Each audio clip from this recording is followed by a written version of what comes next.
today on this landmark occasions.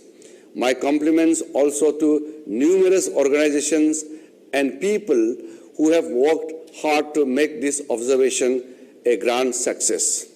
I wish you all great health and a happy International Day of Yoga.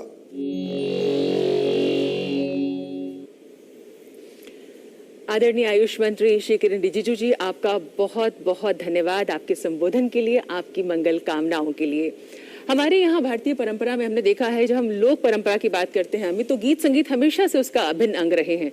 योग के संबंध में भी हम कह सकते हैं कि एक योग एंथम तैयार किया गया है ताकि जन जन तक इस संदेश को पहुंचाया जा सके कि योग हमारे जीवन के लिए कितना महत्वपूर्ण है।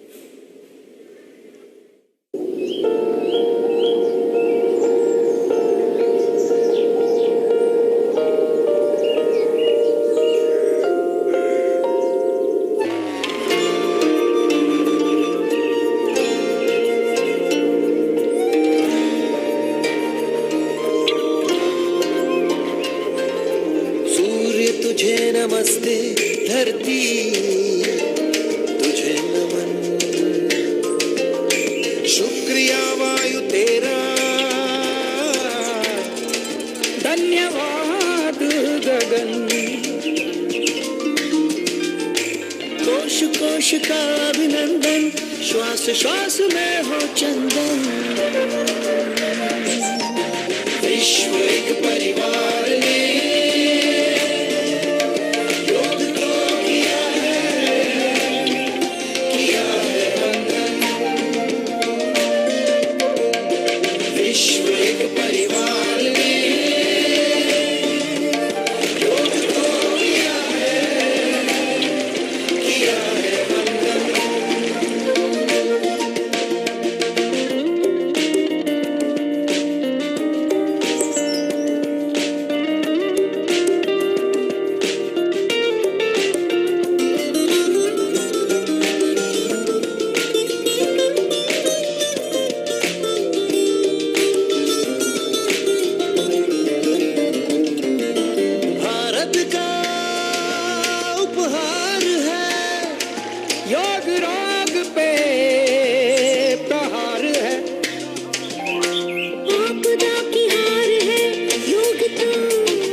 विश्व एक परिवार है और फिर चाहे योग हो या गीत संगीत, ये विश्व को जोड़ता है।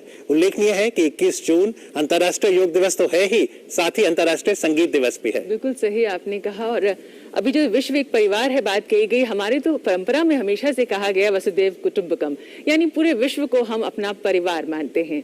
और जब हम बात करते हैं माननीय प्रधानमंत्री श्री नरेंद्र मोदी जी की, तो उन्हें तो पूरा विश्व युग पुरुष के रूप में, युग दृष्टा के रूप में सम्मान करता है। उनको सुनने के लिए सदा सदा सब लोग उत्सुक रहते हैं। हमारा सौभाग्य है कि माननीय प्रधानमंत्री जी इस समय हमारे साथ हैं। हम उनसे निवेदन करेंगे संबोधन के लिए। नमस्कार,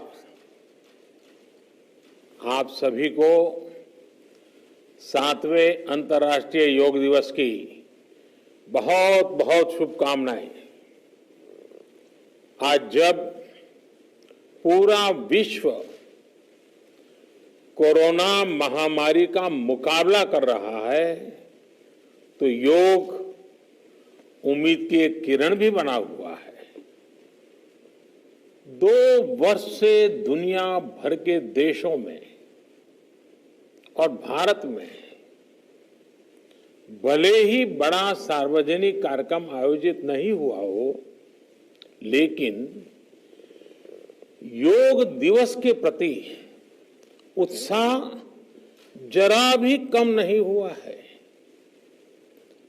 कोरोना के बावजूद इस बार की योग दिवस की थीम योगा फॉर वेलनेस ने करोड़ों लोगों में योग के प्रति उत्साह को और भी बढ़ाया है। मैं आज योग दिवस पर यह कामना करता हूं कि हर देश, हर समाज और हर व्यक्ति स्वस्थ हो, सब एक साथ मिलकर एक दूसरे की ताकत बने। साथियों, हमारे ऋषियों मुनियों ने योग के लिए समत्वम योग उच्यते ये परिभाषा दी थी। उन्होंने सुख दुख में समान रहने, संयम को एक तरह से योग का पैरामीटर बनाया था। आज इस वैश्विक त्रासदी में योग ने इसे साबित करके दिखाया है। कोरोना के इन 1.5 वर्षों में भारत समेत कितने ही देशों ने बड़े संकट का सामना किया है। साथियों, दुनिया के अधिकांश देशों के लिए योग दिवस को उनका सदियों पुराना सांस्कृतिक पर्व नहीं है।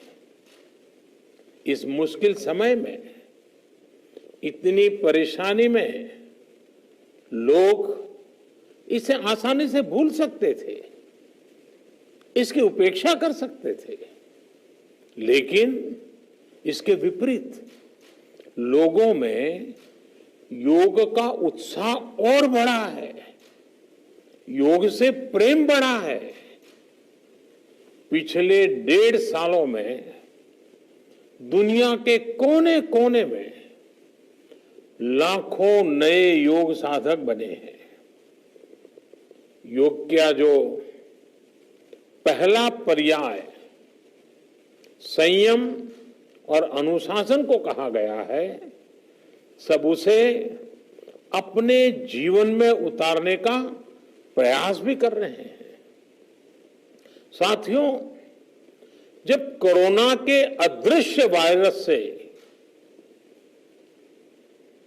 और इस अदृश्य वायरस ने दुनिया में जब दस्तक दी थी, तब कोई भी देश साधनों से, सामर्थ्य से और मानसिक अवस्था से इसके लिए तैयार नहीं था।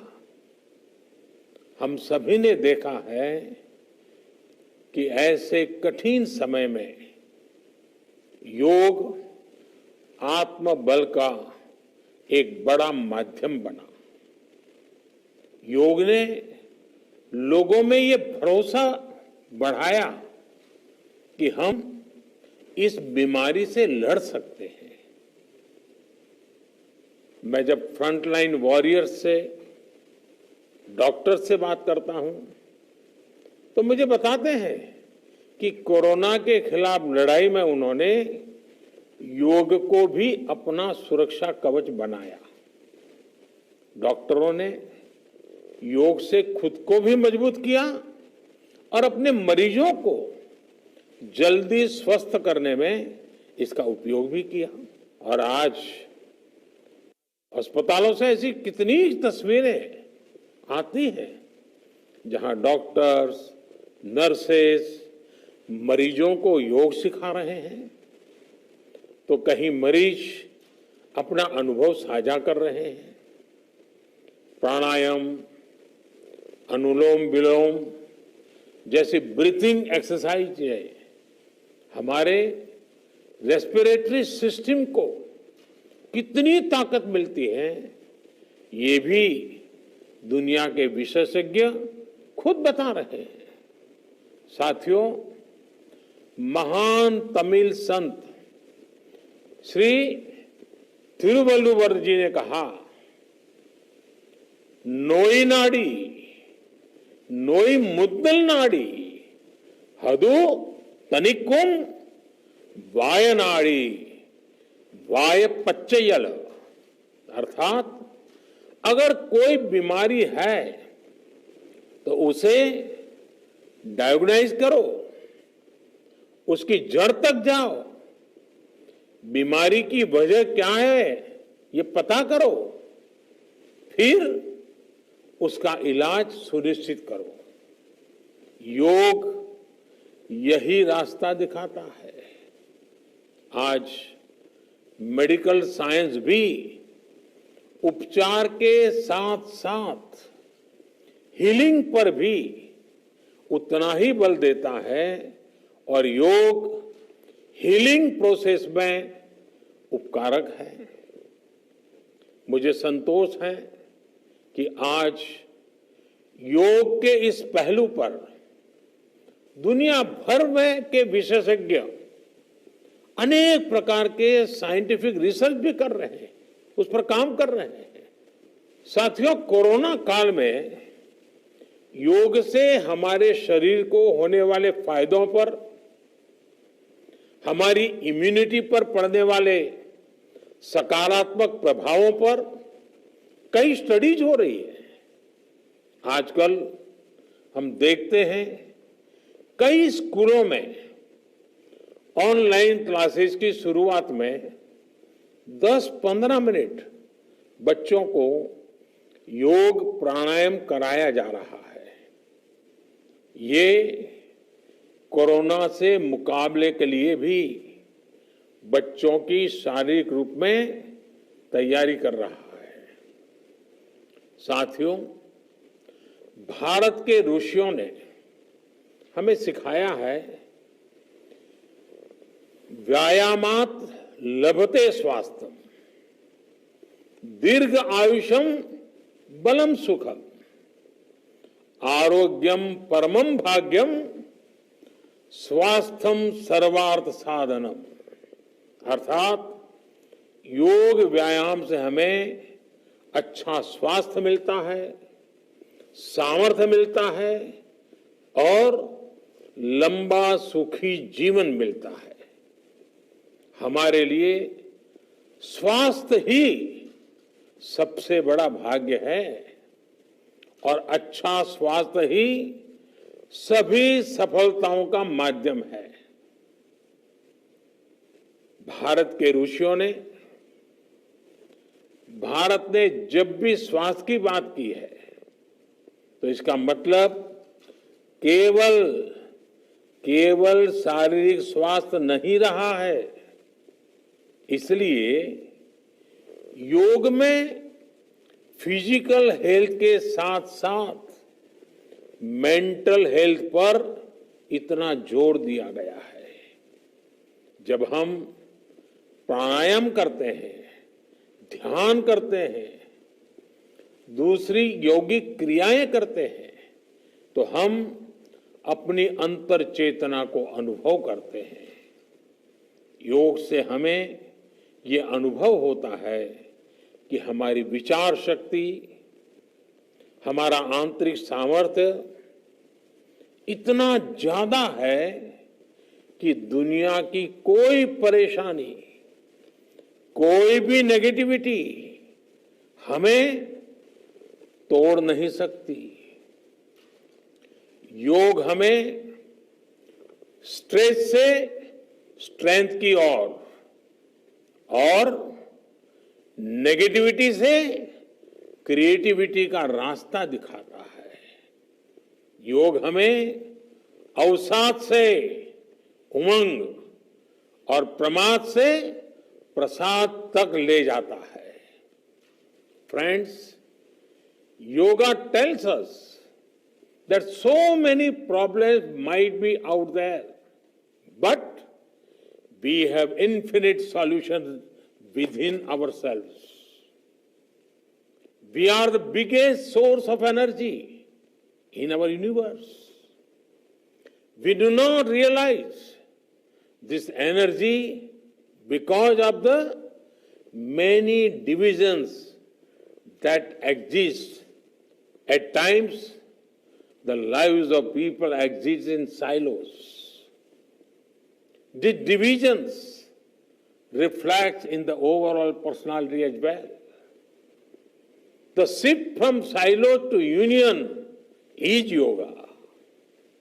A proven way to experience a realization of oneness is yoga.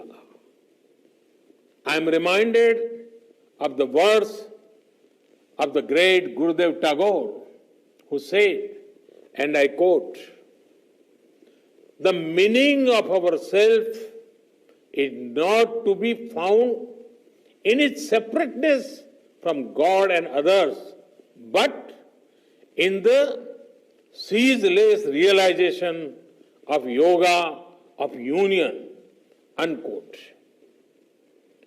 The mantra of Vasudhaiv Kutumbakam, which India has followed since ages, is now finding global acceptance. We all are praying for each other's well-being. If there are threats to humanity, yoga often gives us a way of holistic health. Yoga also gives us a happier way of life. I'm sure yoga will continue playing its preventive as well as positive role in healthcare of masses. साथियों, जब भारत ने United Nations में अंतर्राष्ट्रीय योग दिवस का प्रस्ताव रखा था, तो उसके पीछे यही भावना थी कि योग विज्ञान पूरे विश्व के लिए सुलभ हो। आज इस दिशा में भारत ने यूनाइटेड नेशंस WHO के साथ मिलकर एक और महत्वपूर्ण कदम उठाया है। अब विश्व को एम योगा ऐप की शक्ति मिलने जा रही है। इस ऐप में कॉमन योगा प्रोटोकॉल के आधार पर योग प्रशिक्षण के कई वीडियोस दुनिया की अलग अलग भाषाओं में उपलब्ध होंगे। ये आधुनिक टेक्नोलॉजी और प्राचीन विज्ञान के फ्यूजन का भी एक बेहतरीन उदाहरण है। मुझे पूरा विश्वास है एम योगा ऐप योग का विस्तार दुनिया भर में करने और वन वर्ल्ड वन हेल्थ के प्रयासों को सफल बनाने में बड़ी भूमिका निभाएगा। साथियों, गीता में कहा गया है, तम विद्या दुख संयोग वियोगम योग संगीतम, अर्थात दुखों से वियोग को, मुक्ति को ही योग कहते हैं। सबको साथ लेकर चलने वाली मानवता की ये योग यात्रा हमें ऐसे ही अनवरत आगे बढ़ानी है। चाहे कोई भी स्थान हो, कोई भी परिस्थिति हो, कोई भी आयु हो, हर एक के लिए योग के पास कोई न कोई समाधान जरूर है। आज विश्व में योग के प्रति जिज्ञासा रखने वालों की संख्या बहुत बढ़ रही है। देश विदेश में योग प्रतिष्ठानों की संख्या में भी वृद्धि हो रही है।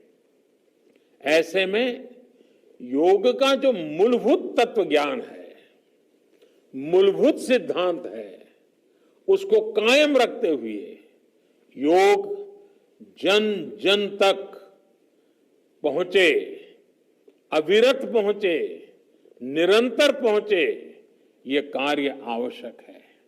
और ये कार्य योग से जुड़े लोगों को, योग के आचार्यों को, योग के प्रचारकों को साथ मिलकर करना चाहिए।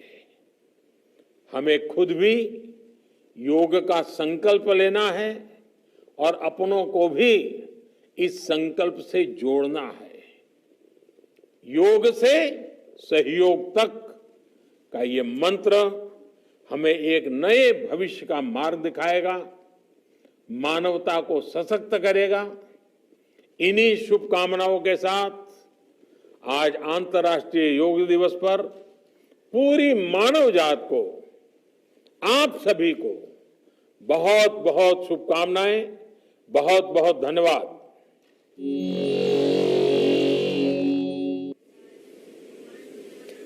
बहुत बहुत धन्यवाद माननीय प्रधानमंत्री जी, आपके आशीर्वचनों के लिए, आपके संबोधन के लिए। आपके शब्द, आपके विचार हमेशा ही हम सबका मार्गदर्शन करते हैं।